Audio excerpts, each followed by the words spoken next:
Nós voltamos até a Inglaterra para te mostrar o velório da Rainha Elizabeth II em Londres. Agora sim, a gente conversa com Renato de Almeida Vieira e Silva, que é especialista em realeza britânica. Estávamos com dificuldade nesse nosso contato, professor. Agora sim, contato restabelecido. Vou pedir para o senhor retomar a sua linha de raciocínio, a resposta que o meu colega Rafael tinha te feito anteriormente.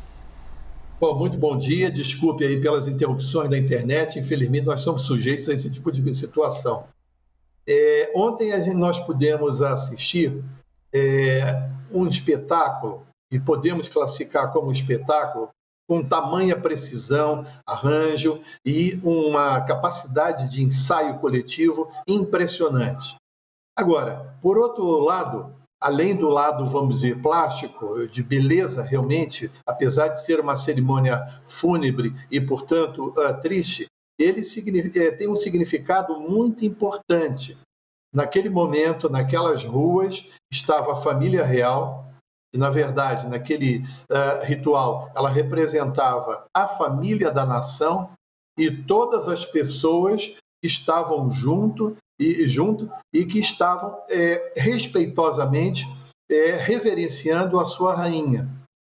E até o momento em que o corpo foi colocado para a visitação em Westminster Hall, todos respeitosamente foram se enfileirando, se colocando de forma reverencial para também fazer a sua homenagem à rainha. Então, nós, fugindo um pouco desse lado, vamos dizer, mais espetacularizado de toda a cerimônia, nós temos aquilo que a gente chama na antropologia da chamada unidade nacional. Nós estamos vendo aí pessoas, nesse momento com as imagens, de diferentes origens. Temos, por exemplo, essas pessoas com turbante, entre outras características físico-culturais, ou seja, o Reino Unido hoje é um verdadeiro caleidoscópio. Então, nesse momento, mostra-se o quê? Simboliza-se o quê? A grande força da monarquia como incentivador da unidade nacional. Então, do ponto de vista antropológico, aí estamos os seus ritos, os seus símbolos, a sua identidade nacional, independente da sua origem, independente de características físicas. E eu vi, por exemplo, na fila, muitas pessoas, e que inclusive vivem no Reino Unido, que mal dominam a língua inglesa, mas naquele momento se sentiam o quê? Participantes de uma celebração nacional de homenagem à sua falecida rainha. Qual o efeito prático disso? É garantir a unidade nacional.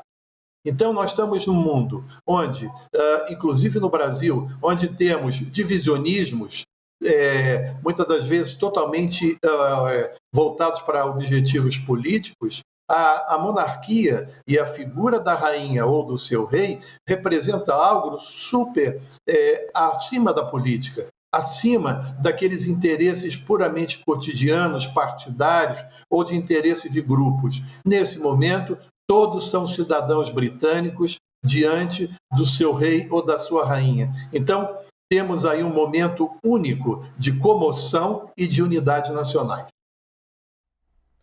Ô Renato, eu queria saber de você o seguinte, a gente está falando aí em unidade, né? Você notou muito bem aí a presença de gente do mundo todo, e hoje a Inglaterra é isso, Londres é isso, né? Gente do mundo todo morando ali, o que é uma riqueza fundamental para uma nação, mas em determinado momento, na medida em que a desigualdade aumenta também, né? Em que essas pessoas que vêm, especialmente de antigas colônias, né? Para a Europa, não são tratadas com o devido respeito, com a devida atenção, isso gera turbulência social, como aconteceu recentemente em Paris, por exemplo, né? Não tem sido registrado em Londres com tanta frequência, mas a rainha parece ter sido um elemento importante, não único, mas importante para manter as coisas mais ou menos como elas estavam antes, né? Tentando apaziguar ânimos e oferecer auxílio a milhares de imigrantes que procuram a Inglaterra, especialmente, mas a Escócia, a Irlanda também, né? O rei Charles É claro, é uma semana, né? Ele está velando a mãe ainda, todo o desconto tem de ser dado, mas ele demonstrou alguma antipatia nesse primeiro momento, né? Se irrita com a caneta que estoura, aí a esposa dele tem de sentar e fazer o que ele tinha de fazer, aí se incomoda com um vasinho que está em cima da mesa, pede ali de um jeito meio, né? Arrogante até, acho que eu posso dizer, né? Para tirar aquele vasinho da frente dele. Demissão também. Exatamente, demissão de vários pessoas, auxiliares, né? Então, são coisas... alguém pode falar assim, puxa, mas que bobagem. Mas de grão em grão vai se construindo uma imagem de alguém que já não é tão simpático assim, né, Renato? Você acha que ele tá começando azedo demais o reinado dele?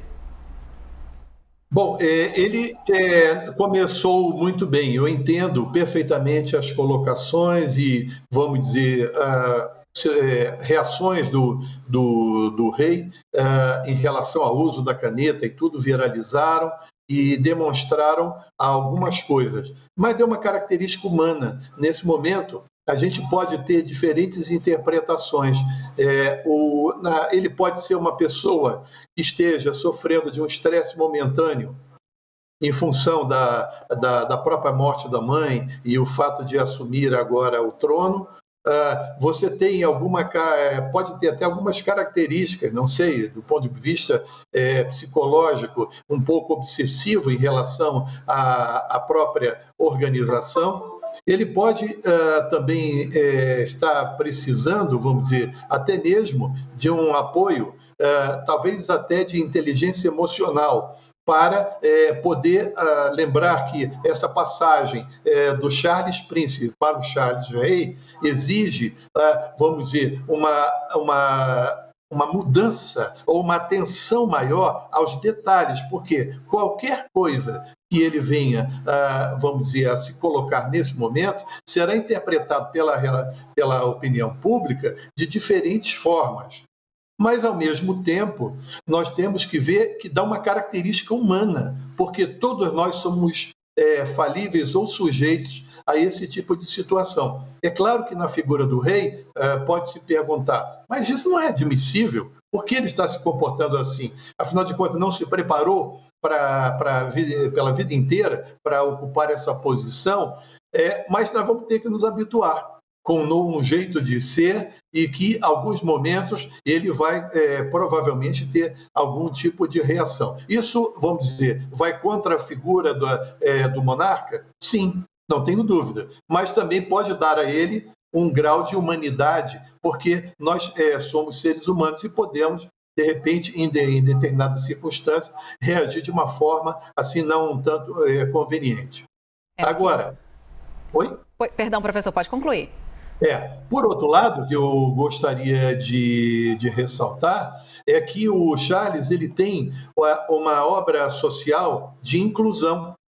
Além das questões ambientais, tem um outro lado, ele financia a integração justamente de pessoas que escolheram o Reino Unido para viver, porém tem a dificuldade de adaptação ao novo país pelas suas diferentes origens, inclusive linguísticas, mas, acima de tudo, por não reunir a formação mínima para obtenção de uma posição minimamente razoável, remunerada no mercado de trabalho. Esse é um lado que, até o momento, não vem sendo colocado pela mídia como um todo, mas é algo que o atual rei Charles já vinha mantendo há algum tempo. Só a parte ambiental já dura mais de 40 anos. Essa foi a mais visível. No entanto, nós temos também essa parte de inclusão social que faz parte de uma das inúmeros atos que o rei Charles já vinha mantendo. Há de se acompanhar os esforços agora da comunicação, né, da família real com relação a essa figura que tem que equilibrar de uma maneira tão difícil, né, mas que exige também uma certa habilidade entre as funções reais, que exigem uma certa liturgia do cargo, com a questão humana, né? Nós conversamos aqui com Renato de Almeida Vieira e Silva, que é especialista em realeza britânica, enquanto vamos acompanhando as imagens da CNN Internacional dessa longa longa fila lá no Westminster Hall, a sala de entrada, uma espécie de antecâmara do Parlamento Britânico, onde continua o corpo da Rainha Elizabeth II, as pessoas muito emocionadas ali, senhores, senhoras, crianças, pessoas de diversas etnias reunidas nesse momento para fazer suas últimas homenagens. Eu agradeço a sua presença aqui conosco. Renato, muito bom dia para o senhor. Ok, muito obrigado, sempre à disposição da CNN. Obrigado, professor.